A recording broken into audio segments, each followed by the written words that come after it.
Speedos or swimming shorts? Speedos. Really? Red Rescue.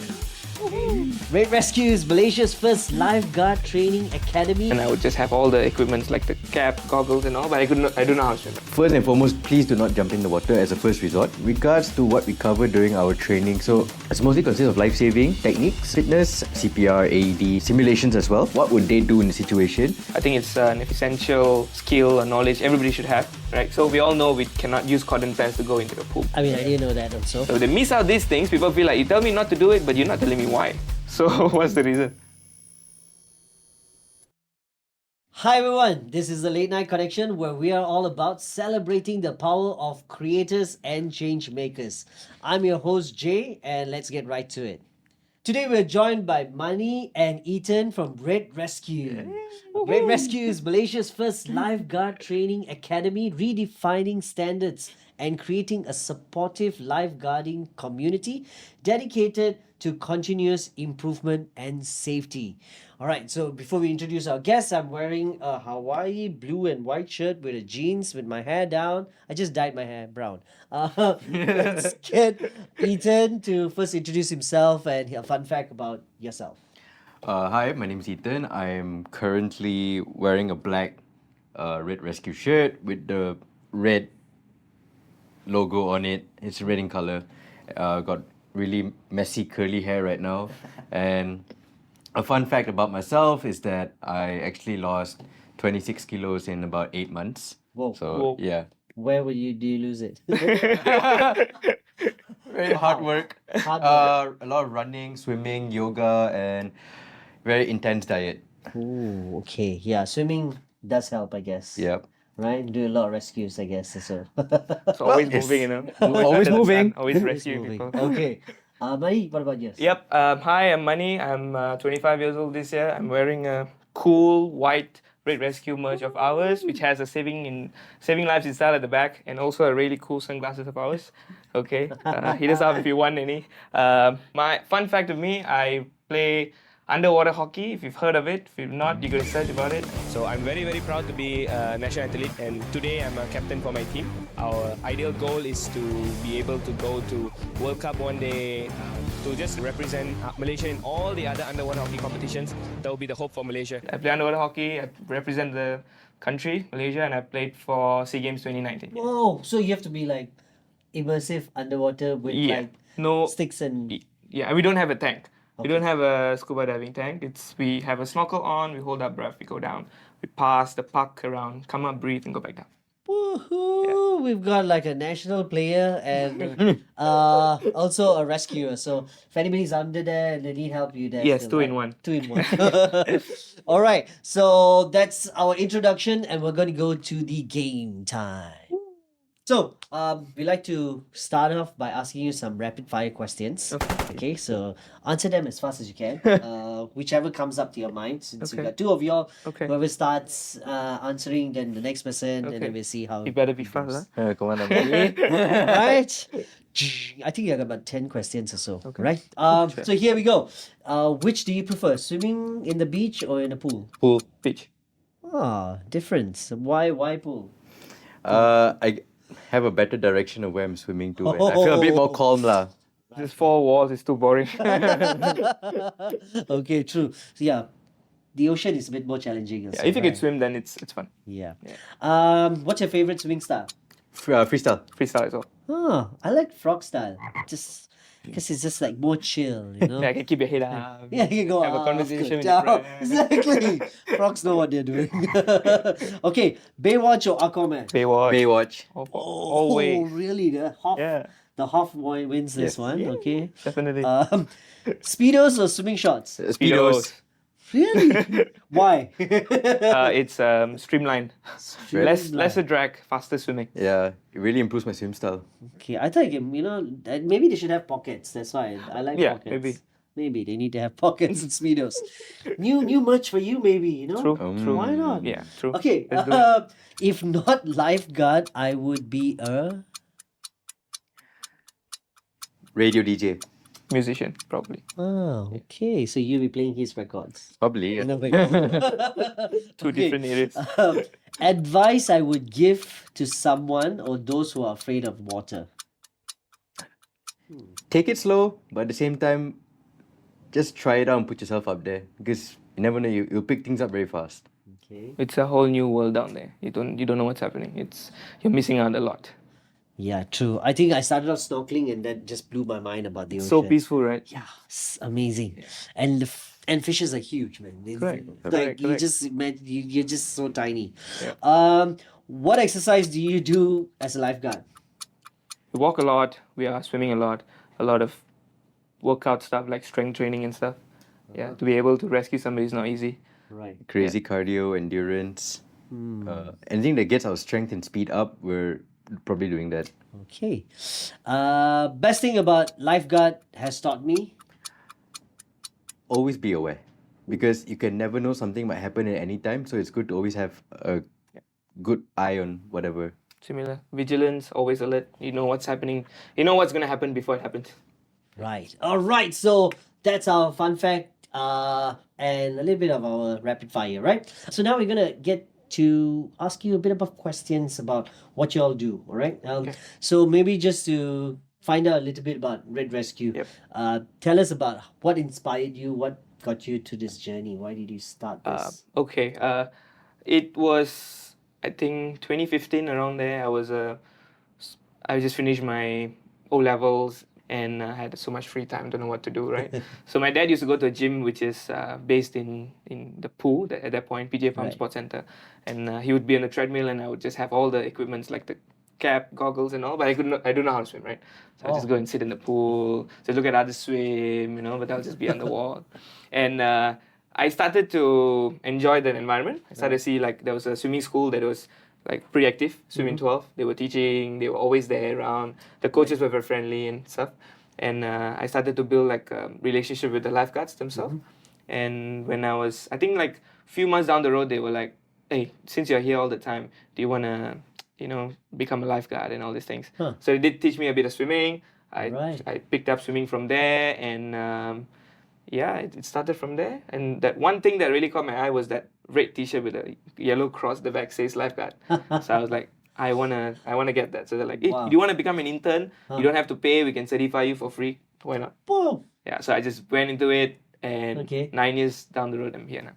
Yeah. Wow. So so this was when you're 16. you Yeah, said. I started off when I was 16. Right, and then you Correct. just got an internship and then just started learning, Yes. and then that's your first time like trying to learn to swim. Yeah, I could swim already by then. That few months I did learn a little bit. Okay. But of course, once I joined swimming 12, when I joined that Yeah. particular place, they did teach me a lot of proper way of swimming. And then it took me maybe about 6 months for me to get the proper cert, 6 months to a year. Right, right. And then I started leading a small little team there. Wow. And when I was 18, I was the chief lifeguard for PJ Palm Sports Center. And 21, I started Red Rescue. Woohoo. And how did you maybe join, and also how did you learn how to swim?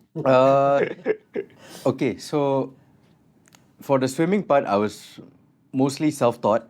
Okay. So No YouTube videos, huh? no YouTube videos, just got dumped in the pool. Okay. I had a bit of YouTube videos actually. Really? Okay. So, well, It teaches you some of the 1-2-1-2 things, Yeah, you know? Like, so yeah, me was mostly fight or flight. So Okay. then for how I got into lifeguarding was in December 2022. I was on my semester break from uni, and I wanted to find something a bit out there to keep myself busy lah. So that's when I came across an ad from Red Rescue saying that they were hiring lifeguards. So I said, you know what, let me try it out and Yeah. see lah where it goes. And so happened, Mani got in touch with me saying, hey, we saw your application come in, we want to interview you. Right. And I started training in January last year, and Okay. since then I've not looked back. Ooh, nice. Here we are. How many people in your team actually right now? Like, Including full-timer, part-timers, more than 25 people. wow, Yeah, that's a lot. yeah, yeah. Okay, nice. So in terms of the experience someone needs to join and become a lifeguard, Yeah. what kind of readiness or training or mental preparedness do they need to have in order to be a lifeguard? I think it's more of it's just having awareness and having the water safety awareness kind of thing. So if you're if you're always by the poolside or you like to do water sports and all these things, it's very important to have the life saving or water safety awareness. Not necessarily you have to be a lifeguard. You don't have to work as a lifeguard. So as long as you're keen to learn about life saving related stuff, how to rescue people, how to spot a drowning victim, basic awareness that can get you started already. Yeah. So I know, being a lifeguard, you'll always be out sometimes in the hot sun. Always. Always. Can see from here. Yep. Yeah, very evident. Yeah, I mean, what kind of protections do you need for yourself beyond that? Is it? Yeah, we actually do have like rash guards that we wear sometimes, especially when it's too hot. We have our cap, we have our sunglasses, we do have our sunscreen as well, because you don't want to have any skin diseases and stuff like that. But it's something you cannot avoid. Yeah. It's it depends. So we have like non-peak time where it's you could chill under a shade or something. But sometimes when it's too crowded, you got to be on your toes. They usually have that kind of like roofing, sitting. Like a lifeguard chair kind of thing. Lifeguard chair, yes. Yeah. So those are quite good, right, to have that. Yeah, for- but sometimes it gets too boring. So it becomes something where a lifeguard's got to move around. Lah. If not, if you're going to be seated there for like 3 hours, I think it's going to be quite boring. Yeah. So you might probably fall asleep. So moving you around don't- is important. It's better, and you get to have that interaction with customers, you get to speak to clients. Do you all go into the water also? Is it Sometimes we advisable? do. Sometimes Yeah? it's too hot, we do go in. Okay. But when there's no one at the pool, lah. If there's people there, we're always out of the pool. Yeah. So when there's people in the pool, you shouldn't be in the pool. No, yeah, you should be outside. You should be okay. looking at them. Yeah. All right. I mean, I'll be looking for shade. That's why. So Yes, you know, it's you gotta always, be- but Yeah. you can't Yeah. escape the sun. And sometimes. is there like shifts you all have? Yeah, or yeah, is yeah. it most Correct, like correct. what's a shift? 8 to period? 9 hours. It's the full shift. Okay. Yeah, it depends on the locations they're working at. Majority is 9. It never exceeds more than 9. Okay. And they have like a break in between.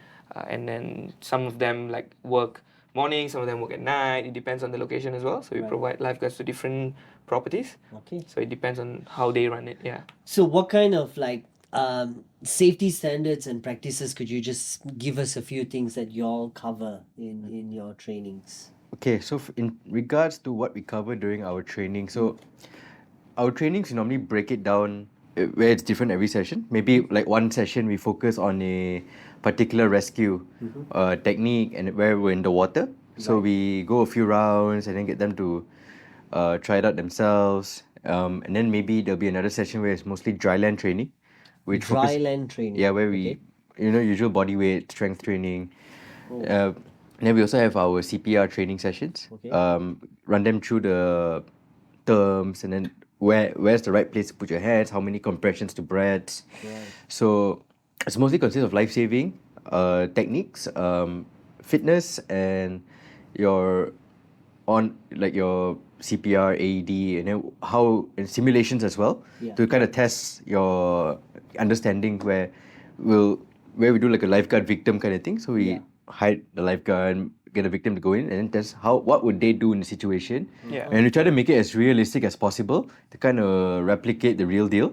Yeah. So at least then, if our boys were to experience it in real life, they kind of know, okay, they know what to do. So even in the state of panic, they have the awareness of, okay, this is what I should do first. Yeah. The pace and all, don't worry about it. I know this is the step, so we can do that. Yeah, I guess there's proper step-by-step things you need to do and make sure they're focused and they know what to do. Has anybody failed in this way? There are a lot of them. a lot of them. It's just Okay. that what we want to do is that, to be honest, we want them to fail in trainings. Yeah. We want them to fail as much as they can in training so that they know where they're lacking or what's the weakness and all these things. Yeah. So we can get them to work on Yeah, that. it's during not the trainings. wrong to fail, like driving yeah. tests, so you fail. Exactly, yeah. So, But it's a bit this is- painful when you fail as a lifeguard because it's going to take a life. Oh. Yep. Yeah, so we got to be on your toes all the time. Just that one short thing you're trying to look at Instagram or text your girlfriend and Yeah. anything can go wrong in seconds. Yeah. Yeah, that kind of vigilant and like eye on a game, you need Correct. to be like really on point, 'cause, Exactly. The most people's important part of us. Right. Yeah. Cool. Just want to find out because I know you also strive to do a lot of community engagement Yeah. stuff. What kind of things that have you all been involved in? You can share. Okay, so we've had like the biggest goal is to bring water safety to individuals. So like everybody, not necessarily you need to know how to swim. I think it's an essential skill or knowledge everybody should have. So we've gone with like the refugee kids. We've done programs with underprivileged kids. We've done with recently we had one in, where was it, Desa Mentari, like kids who are the kids who don't go to school, you know, the like the ones underprivileged, like, basically. Right. So we have them. It's just basically rural area as well, like like the orang asli places. So it's just basically to teach them what are things to do by the poolside, what are How's things been not the to do. reception been there? It's okay. It's pretty good. At this point, it's just more of us trying to bring awareness and some knowledge to them. It's been good. Of course, maybe they find it not so exciting when they hear about it, but then we get them to, even we do have like rescues and stuff. Yeah. So we get the kids like to throw rope, shout for help, Yeah. and all these things. So They it love becomes that for sure. then that becomes very interesting. It's not like sit down and look at people drowning. It's like, oh, I mean, I you want to do bring that. kids and say like, bring them to the pool and then say, here, let me teach you something. And Yeah. I want to jump, Come on, I want to swim. I want to move around, right? Yeah. So we do Right. that, and we've also brought some land elements to it. So sometimes not every property has a swimming pool. Okay. So we bring in water safety related games to kids, to people. Like for an example, we have like a word search, or we have like a puzzle where you have a rescuer on one end, you have a drowning victim on the other end. Yeah, So rescuer has to find the puzzle to, those kind of things, fill in the Okay, blanks, nice. color. So people basically get an idea of, oh, there's The somebody awareness called a of- lifeguard at a pool. I've Yeah. never realized that. Even adults don't realize. They're like, Correct. oh yeah, Yeah. actually I don't realize. Yeah. So those are things we've been doing. So in that area, Yeah. maybe just to find out like what's some sort of misconceptions of what a lifeguard does. So I think one of the myths that people kind of have about lifeguards is that when there's a victim, you immediately have to jump in the pool. And I would say that's a big save me, no-no. bro. It's like- That's a major no-no. Oh, really? So yeah, Okay. so for us, what we encourage is when you see someone drowning, first and foremost, please do not jump in the water as a first resort. Okay. We normally, what we do is assess the situation because around the pool there'll be a lot of equipment that you can use as a start to rescue the victim on land. So we always encourage people who are trying to engage in a rescue to use those equipment first. And if those equipment were to maybe not work, or the victim's a bit too far, then maybe we can encourage you to jump in the water. However, with those equipment, so you can keep the victim secure, and at the same time you keep yourself safe. Yeah. Wow. Correct. Okay, I would think just jump inside, right? Correct. Like, And I think the whole lifeguarding part, people Yeah. feel like it's not that important. It's because the lifeguards all over these years in Malaysia, maybe they've not bring in so much value to the people around them. So they're seated in one place. Yeah. So everybody who goes in, especially the ones who can swim, Yeah. they just see that person is sitting down there, not doing anything or whatnot, right? So the goal is for us to bring more value to the people who are swimming. So the lifeguards will go around, have a conversation with them, teach them, Yeah. bring value to them. So people feel like, oh, okay, this guy is actually pretty I knowledgeable. think He knows what he's doing. that's so true because most times you think lifeguards are like maybe like security people, Yeah, like exactly. someone's just going to Exactly. blow whistle, don't do this, don't do this, Correct, don't do correct, this. correct. There's no like, hey lifeguards, Yes, gonna yes. tell me something Correct, interesting correct. about the pool or the Correct. ocean or something, Yeah, so I think that's why we try to come in because Okay. yes, we do have our rules and regulations where we do tell swimmers what to do, what not to do, and then Yeah. at the same time, how we try to add value to those people is this is why we tell you not to do this, Right. and this is why we tell you this is allowed. So at least then they get a better understanding. They're like, they have that moment. Like an example I could give you is that I think recently, 2 days ago, I think we had like one of the swimmers who was using like a cotton pants. Okay. Right. So we all know we cannot use cotton pants to go into the pool, but why? What's the main reason? Yeah. So the person's like, why? So then we had to explain to him saying that cotton pants tend to absorb way more bacteria than normal pants, which is the swimming pants. You don't use your swimming pants outside. Use your cotton pants outside. You don't use your swimming pants outside. So when you wear your cotton pants outside, you walk around, you come back in. There's so much bacteria is gonna bring in, which is gonna take a big toll on our filters. And it becomes very heavy when it's wet, and if you're in trouble, it's gonna make the lifesavers drown job also more. even harder, right? So Right. these are the things lifeguards are missing out. So they miss out these things. People feel like you tell me not to do it, but you're not telling me why. So what's the reason? I mean, I Correct. didn't know that also. Exactly. Something for us to learn about, I yeah. guess. Correct.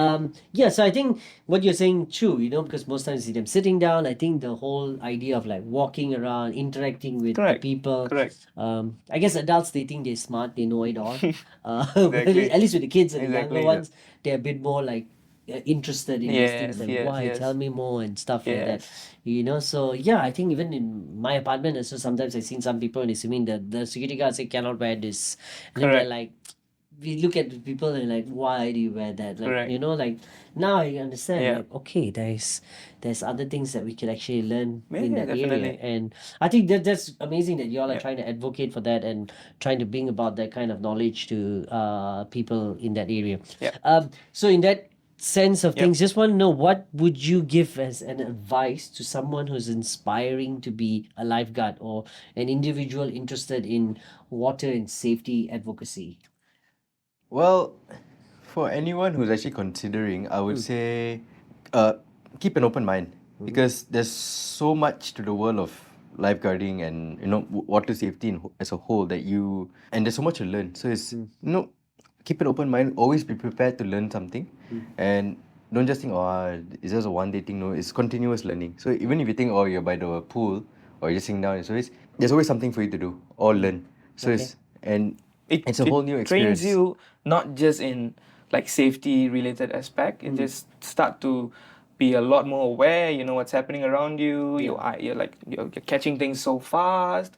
You are also educating people. Yeah, like Yeah. a good one would be like you could educate a parent. Like you could educate a parent saying that you should not do this by the pool. It could be so dangerous, and they actually bring it out of this pool when they go to a holiday or something, and they're like, I actually did what you said. I'm with my kid now. I'm not leaving the kid alone. Yeah. So this is very inspiring. And maybe just to check on things like, Yeah. you were mentioning before you came in, you were saying about your trainings also are varied in age groups. Correct. Correct. Right? So could you just share a little bit about who do you train, what are these age groups like, what are Okay. the So I think units?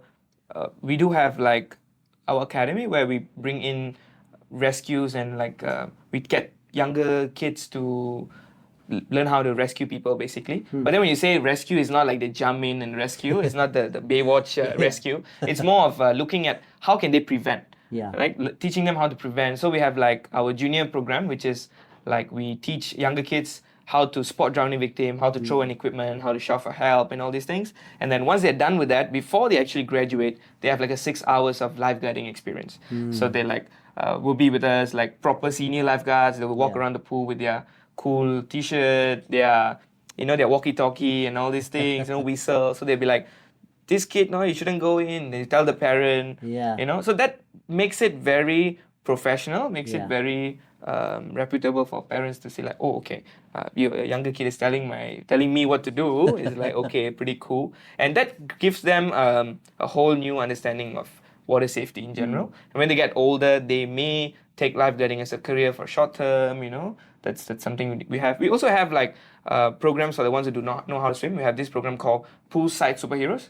So this is basically like a 2 hours program where we teach them Right. some drowning case studies, how to spot a drowning victim, how do you put a stop before it even leads to drowning. Wow. So an example would be a child walking around the pool without any parent or any nobody's looking at them. Right. If a child could go and tell that kid, he's already saving that kid from drowning already. Yeah. Or just so falling down and exactly. causing an injury outside Exactly. there itself. Those floaties and all, Yeah. Yeah, so those kind of things we teach them, and then we teach them how to shout for help, how to lie down so they don't have to jump in and all these Right. things. We also give them a little bit of lifeguarding experience as well, but it's a shorter period. Yeah. So the Yeah. training is not just meant for adults and stuff like that. It's meant for like a lot more other Yeah, areas, yeah. that people can look into. Yes, yes. In that sense. Talking about the trainings that you're doing and all these things. So I just want to understand, like, where do you mostly run these kind of programs? Is it like for walk-ins? Do you have like corporate clients? What kind Okay. of business in the business Yeah, side yeah, of things? yeah. What kind of we clients do you we look for? work with several international schools, so we do like life-saving programs for them. We bring in like 3 weeks of water safety for them. We do bring in hotels, hotels, the ones who run swimming pools. We do teach them life-saving as well, so that especially the ones who are by the poolside, they are aware of what to do in case of an emergency, like basically. Yeah, Okay, we do so that as well. in the hotel side of things, like the trainings that you all do, Yeah. who do you all normally like target? Who do you train there? So for hotels, we normally train the pool attendees and those that are attending by the poolside bar.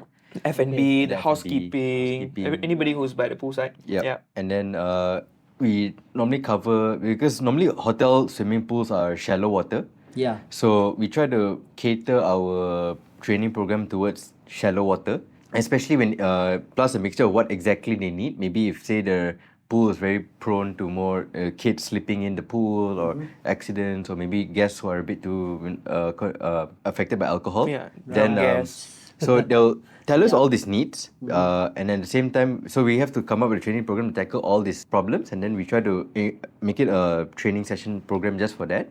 Okay. So we run through. So we have like a theory session just to give them like a brief run through. Okay, this is what it is. Yeah. And then we get them to come by the pool. Okay, so let's put that theory into action. This is how you actually do it. So we teach them the proper techniques A to Z, and then followed by simulation to get them to test the response time, and then kind of see where we can tweak a bit more. So that's what we normally do. So it applies to all the hotel staff. They are always moving around. You don't need like fancy certifications. Yeah. You just Because need I the guess like what you basic said, stuff. Yeah. It's not so like the water is not. It's up not to- deep, yeah. not too And deep. majority of the time it's like a misconception. It's like, Right. I don't need a lifeguard because it's 1.2 meters. I don't need a lifeguard. Why do I need a lifeguard? So Yeah. it's not to say that you need a lifeguard there, but we've had cases where like our existing clients have had drowning cases before, but it's not. It's like a child. It's like a elderly person who has got a stroke or a heart attack. So things can happen. It's just that it has never happened before. But it's good to have everyone by the poolside. At least they know what to do. At least a basic of shouting for help. What are the first things you got to do if somebody drowns? Do you have like a system where who do you call first? Do you call your ERT team? Do you call an emergency? Do you have an AED there? Or what do you do? Do you turn the person around? What if they did a backflip and injured their spine? Do you have a spinal board? Right. Yeah. Those kind of stuff, which is more towards shallow waters. You don't need them in deeper pools. So that's true. I mean, like hotels can benefit from that because they can say like, "Hey, our staff are qualified." Yeah. So in a way, it kind of improves the image, you know. And we do have like a shallow water certification that we Nice. teach for like condos, hotels. We bring that certification to them. I think and even then they renew. apartments also can use Oh yeah, this a lot. definitely. There's so many definitely. apartments. We work with security guards as well, security companies. Yeah. So we teach their guards. Okay. So guards have additional value of life saving. How do you see it? Like, do you give them like a badge later or like a sticker? A cert comes together with it, and of course we have like it's valid for 2 years. Then we check with them again, and then we get them to renew it again. Okay. Yeah, that's correct. Okay, so just want to find out about the courses that you have. Okay. You have the ones you said like for customers, like walk-ins, or Correct, I mean, yeah. for people who want to join. Can you Yeah. just tell us like what are your kind of like rates, or okay. where do you run these sessions? Yeah. Also? So we have we have like our place which is in PJ Pump Sports Center as one of our locations as well. It's like our HQ lah. Every training is done there. So for the junior lifeguard program is about 600 ringgit for the whole journey. So they start off as they learn how to save lives. They go through like a theoretical phase where they learn how to identify a drowning victim. They get to know about the case studies and all these things. They go into the practical phase. They learn how to rescue and all these things. And then at the end, it's more of a hands-on experience. And then they go into our portal, which is like a junior lifeguard portal. So that whole journey is about 600 ringgit.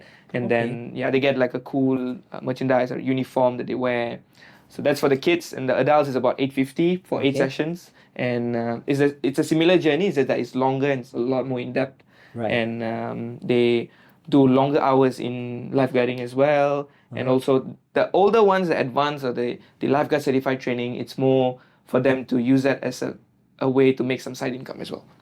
So kids, 14-year-old, 15-year-old, once you're done, you have weekends, you're free, just go by, come for an event or something, you can get to make like 150 a day. That's not too bad, right? Whoa, okay, so you learn and then contribute back. Definitely. Yeah. Fantastic. I want to find out about the journey about the certification. Can you tell us like what are the things that you all cover maybe? Okay, so in terms of like one of our certifications is called the bronze medallion. So we have normally how we divide it is we either have 8 sessions throughout or 4, depending on your swimming levels. So normally when we get someone that wants to join our certification program, we normally run them through a swimming assessment just to see where they at in terms of swimming. Then from there we will make a decision. Okay, maybe you need the 8 sessions, and then or maybe you need the 4, depending on how strong you are based on the Some assessment. people say they know how to swim, but then you put them in there, they're like, Yep. They're the first victim you need to rescue. probably can just go the other way, not for full length, So. Yeah. So then we give you the certification. Maybe you come for 4 sessions, you pay for those 4 sessions instead. And then at the very end of the 4 sessions, we will have like assessment, so to speak, where we will get an external examiner to come in, and then run through the syllabus of what they need to cover for the exam. And if they pass, then the exam needs to be perfect, 100%. And if not, they can't get the certification. Yeah. And there are chances to redo it. It's just that probably it'll take a slightly longer, and that's fine. Yeah. But however, everything in the exam is to be perfect. And then once you pass the exam, you'll pass and you get your certification right after that. Okay. I think we covered the part where, like, some people do fail and you can just take it again. And you just need to make sure it's like driving test and this Correct. safety of And someone's some life, right? some people don't really want to get the certification. They just want the knowledge, they want the skill. So they just go for they pay for 8 sessions, they just come every time. Yeah. Because we have several trainings, every week there's training focusing on different areas of safety. Right. So yeah, it's good for every individual to have. Nice. Yeah. I want to talk about something that happens in the pool. Okay.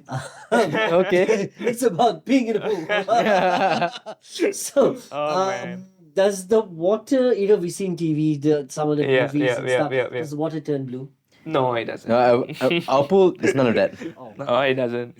It's Yeah. it's a matter of how much chlorine there is in the pool. Okay, so chlorine is just basically your pool is how sanitized or how clean your pool is. Right. So we have chlorine because there's a lot of these things that come in. You have your hair wax, you have people peeing, you have all kinds of body, oil or whatever, Sunscreens and sunscreen and all stuff. these things. Yeah. So the chlorine is there to protect it. So it may turn a different color when the chlorine is pretty low or the pumps are not really working. But I don't think so. The color will change. Anything other than that, no. No.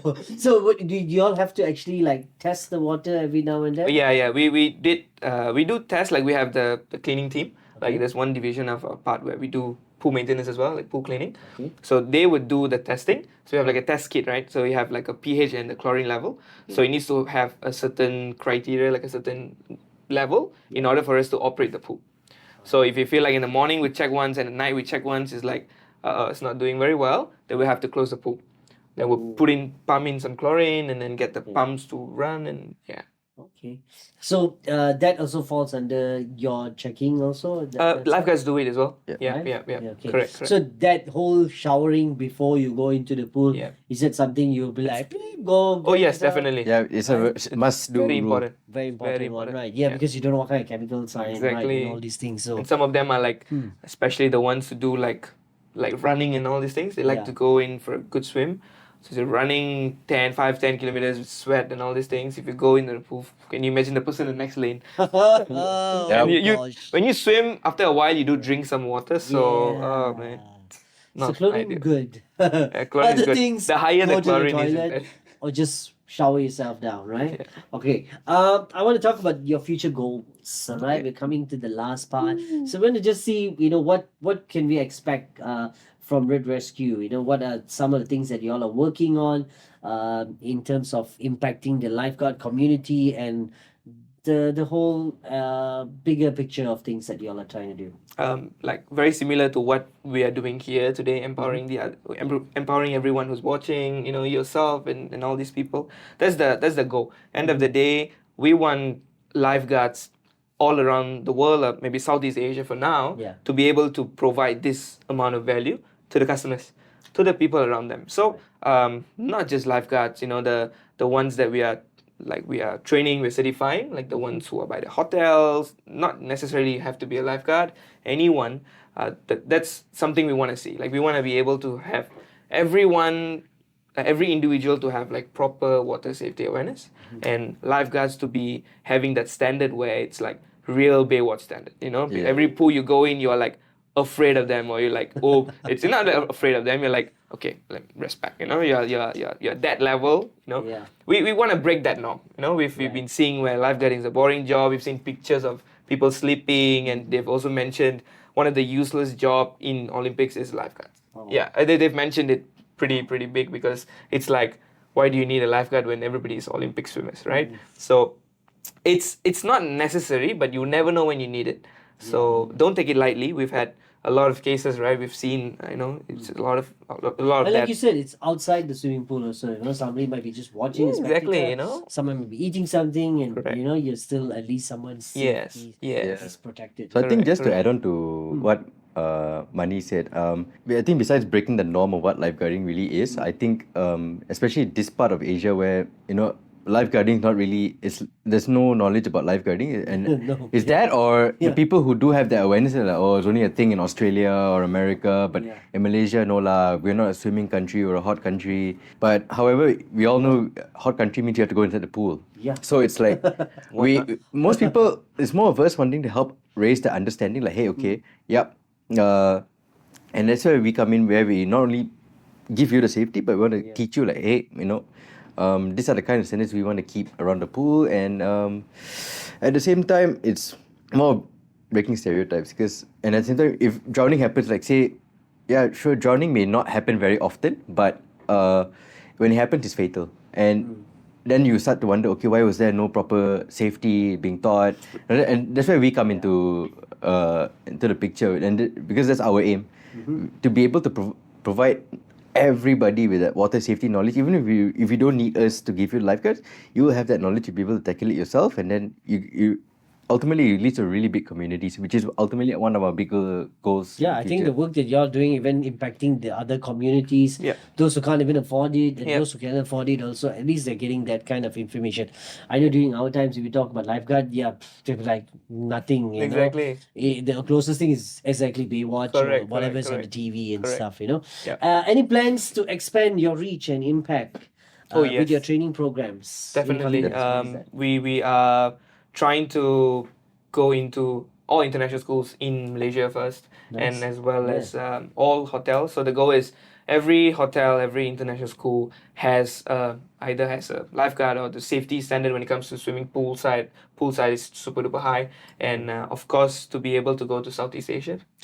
Yeah, we'll be able What to is your tagline again? Back saving Asia? lives in style. Okay, let's do that in 3, 2, 1. 1, 2, 3. Saving lives in style. All right, we're gonna go into the drawing section. Just a final thing that we do to get our creativity out. All right, let's try this out. Let's do it. Woohoo! Paper, pen. All right, so we're back with Red Rescue. Hey. All right. So now we're gonna do some drawing. How good is your drawing? Oh, I'm so good. So good. enough for stick best. figures lah. People call me Picasso. Okay. So you and me lah, bro. Let's go. No, I'm just kidding. I'm just kidding. We're gonna do our best. This is just for our fun part where we just try to be creative, right? So I'm gonna tell you what to draw.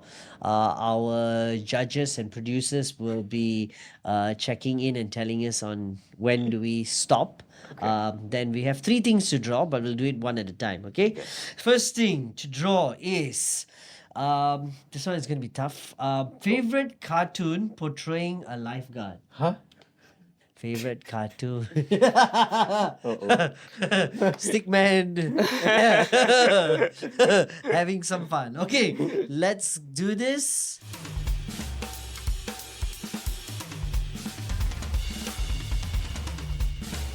Okay. I think we're kind of the same. Okay, so we'll let probably Ethan showcase. You probably need to zoom in because My one's a bit tiny. tiny. You can hold it and explain it to us. Probably what is it? I was not really a cartoon, but I was Hold it up. thinking of the lifeguard from Stranger Things. Oh, okay. Maybe we'll have that image of the real person next to this and see how far you went. Okay, let's show ours. Yay! 3, 2, 1, go!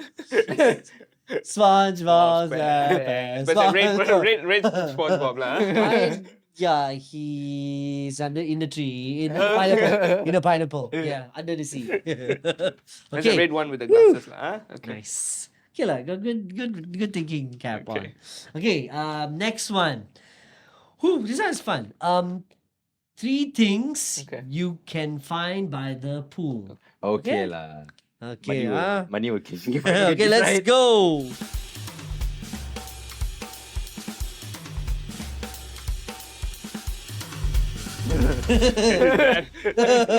It's green and tiny. Oh, okay. That's big, right? Another zoom.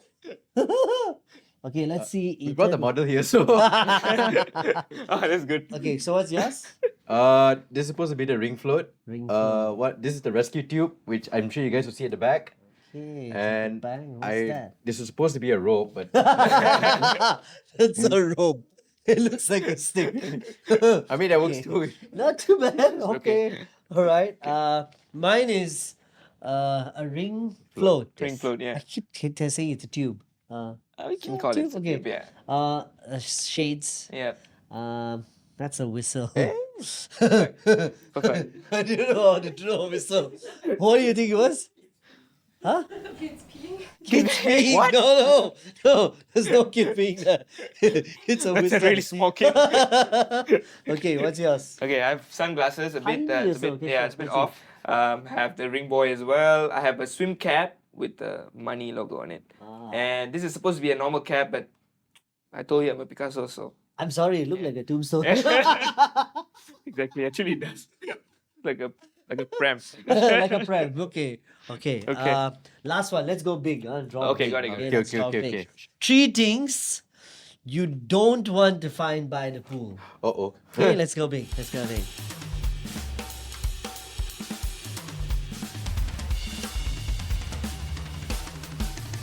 I want to run from big to small lah. Okay. The 10 seconds. Okay, you go first. Okay, three Okay. things we don't want to find by the pool. Ta-ding. A dead person. Fair uh, enough. That's why we're here. poop. Poop. Oh, that's a lot of poop. That happens. And I was supposed to. What's that? This is supposed to be a shoe, Oh, okay, sure. but soul pressured me with time, so Why don't you want to find a shoe in the pool? Or in the pool? it's dirty. Okay. You know what's on? Yeah. Don't put a shoe in the pool. Okay, yes. Okay, so I have fire. Fire. No fire, please. No, No not anything fire that in the caught pool. fire by the poolside. Blood. Blood. Blood on the wall, on the ground, and knife. This is just a symbolic sign. What? A knife. Hey, I got knife too. I tried to put And you some have the blood as well? Some blood Okay. on it. So you don't want a stabby knife. Yeah. This is supposed to be spikes. I don't Okay, know, something sharp, yeah. Something sharp, Yeah. and then a dead person also. So not bad. We got Yeah. two same things. We Okay. think alike. All right. So hope you had fun with that session. Yes, for sure. So as we wrap things up, maybe you can share your socials, how we can find you guys. Yeah. Take it away. So our website is theredrescue.com. Our Facebook is Red Rescue. Our Instagram is The Red Rescue. LinkedIn is Red Rescue as well. TikTok is Red Rescue as well. Dad, or if you want to see what we do in person, come over to PJ Palm Sports Center. We'll show you around. The real Baywatch in Malaysia. Oh yeah. So that's all that time we have for today. Thank you so much, Red Rescue team. Thank you. So that's all. That's it for me. But before we leave, we have some merch for you guys. So this is our late night connection. Cool. With oops. okay. Oh, QR code. Fell. With a QR code.